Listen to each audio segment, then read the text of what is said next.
गोवरी येथील शुभम खवसे कुटुंबाचे घर आगीत जळून खाक.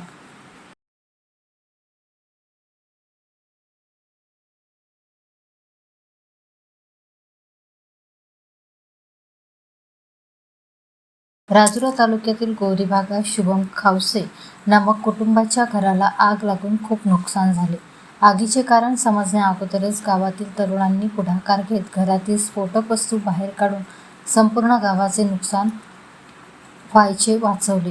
LPG सिलेंडर घरात असल्यामुळे स्फोट होण्याची भीती होती, परंतु गावातील काही तरुणांनी जीवाची बाजी लावत सर्व स्फोटक वस्तू बाहेर काढण्याचा प्रयत्न केला, परंतु उभ्या संसाराचे संपूर्ण साहित्य जळाल्याने त्या कुटुंबावर मोठे संकट कोसळले आहे.